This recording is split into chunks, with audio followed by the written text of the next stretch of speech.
This is Tuvalu, a small island nation in the South Pacific, located between Hawaii and Australia.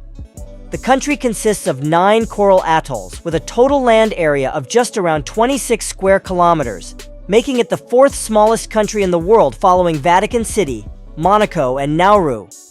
Tuvalu is home to approximately 11,000 residents. Despite its small size, Tuvalu controls a vast exclusive economic zone of 900,000 square kilometers, twice the size of California. Remarkably, Tuvalu is not only small, but also extremely narrow, with an average width of just 1.8 kilometers, the widest point being 5 kilometers, and the narrowest only 20 meters. Tuvalu's small, low-lying land area presents significant environmental challenges. In August 2023, NASA's sea level change team reported that Tuvalu sits just 2 meters above sea level, and that surrounding ocean levels are rising 1.5 times faster than the global average. High tides are projected to submerge much of the land and critical infrastructure before 2050. According to The Guardian in June 2023, some estimates suggest that by 2100, up to 95% of the islands could be underwater during high tide, rendering them essentially uninhabitable. The geography of Tuvalu, characterized by its low-lying coral atolls, underscores the urgent need for effective adaptation measures. As the impacts of climate change intensify, it is imperative for the nation to take decisive action to protect its people and infrastructure from the imminent threats posed by rising seas. We cannot wait for speeches when the sea is rising around us all the time. Climate mobility must come to the forefront. We must take bold, alternative action today to secure tomorrow. Faftailasi, Tuvalu Modeatua. In today's video, we'll explore how sea level rise is affecting the people of Tuvalu and examine the projects that both the government and the international community are implementing to mitigate the effects of climate change.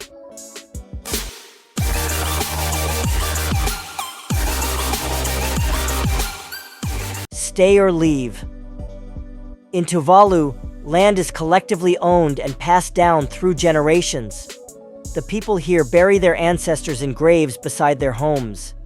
The land holds their loved ones, history, and traditions, making the question of whether to leave or stay a deeply challenging one for the islanders.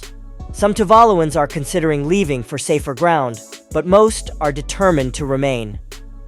Yes, climate change is affecting us, but we want to stay, says Fenuatapo Mesako, a worker at the Tuvalu Family Health Association, emphasizing, "We don't want to be Tuvaluans in another country. We want to be Tuvaluans in Tuvalu." Climate change has permeated nearly every aspect of daily life. Rising seas have infiltrated the island's soil, making it difficult to cultivate staple crops such as taro, breadfruit, and coconuts. King tides have become more severe in recent years. Ocean water now washes across the island once a month, flooding runways and homes. The government of Tuvalu has launched 2 major initiatives to tackle the rising sea levels caused by climate change. The first is an adaptation project, and the second is a forward-looking initiative called Future Now. The adaptation project includes 2 key components, TCAP and LTAP, which vary in scale and timeline. First, the Tuvalu Coastal Adaptation Project, TCAP, is primarily funded by the Green Climate Fund. With a budget of $40.2 million, TCAP aims to protect 3,090 meters of vulnerable coastline on the islands of Funafuti, Nanumea, and Nanumaga. On Nanumaga and Nanumea, TCAP involves constructing wave break walls using large geotextile containers buried underground, each about 20 meters long. These containers help raise the storm barriers by approximately 1.5 meters. On Funafuti, the project focuses on land reclamation, which began in December 2002. Sand is being dredged from the lagoon to build a platform on the island of Fongafal, 780 meters long and 100 meters wide, creating a total area of approximately 7.8 hectares. This reclaimed land is designed to remain above rising sea levels and withstand storm surges through 2100. TCAP is expected to be completed by December 2025, directly benefiting 60% of Tuvalu's population. It will concentrate on immediate actions and projects aligned with strengthening the resilience of Tuvalu's communities and ecosystems. Meanwhile, Tuvalu's long-term adaptation plan, LTAP, focuses on providing sustainable solutions for the long-term future of the country, particularly in response to rising sea levels beyond 2100. LTAP outlines strategies involving infrastructure, community development, resource management, and potential future phases to ensure the safety and resilience of the population.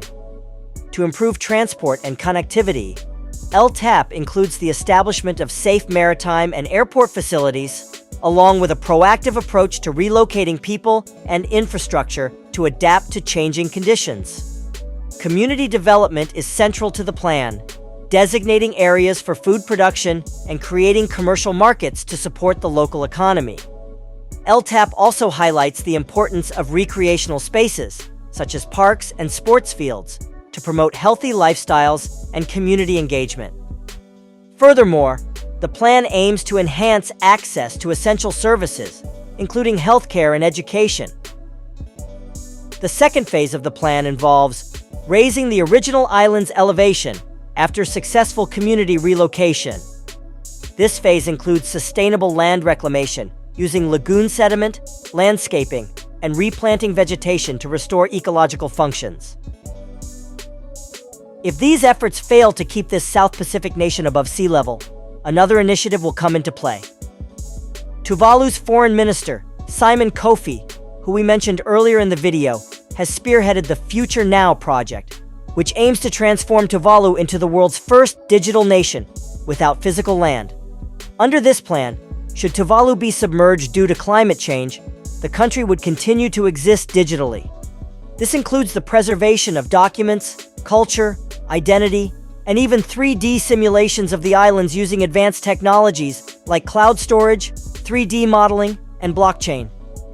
This may seem like a futuristic concept, but it is rapidly becoming a reality as technology becomes more integrated into our everyday lives. As a digital nation, Tuvalu's continued recognition of sovereignty will depend on the goodwill of other nations in acknowledging this new definition of autonomy. 12 countries have signed a joint statement with Tuvalu, legally recognizing this new form of sovereignty in Tuvalu's constitution. Returning to the choice between staying or leaving for Tuvalu's residents, if this project proceeds, it would mean they would have to leave the land inherited from their ancestors. The Tuvaluan government must ensure a safe living space for its people if the country succumbs to rising seas, preparing a relocation plan for the entire population if conditions worsen. New Zealand and Australia have been proposed as potential relocation options, as both nations already have programs to assist Pacific nations affected by climate change. Wherever they reside, Tuvaluans would have a government and administrative system operating digitally, where everything from elections and referendums to births, deaths, and marriages would be digitized. Tuvalu is not the only country facing an existential crisis due to climate change. Other island nations around the world are also fighting to protect their land, people, and culture from rising sea levels. Looking at neighboring countries like Kiribati, Maldives, and the Marshall Islands, we see a similar pattern of vulnerability to nature and the resilience of their people.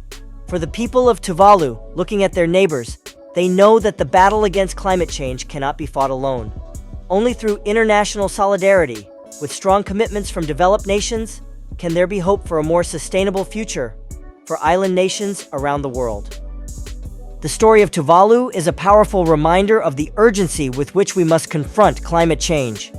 As this small island nation fights to preserve its land, its culture, and its very existence, it stands as a symbol for countless others.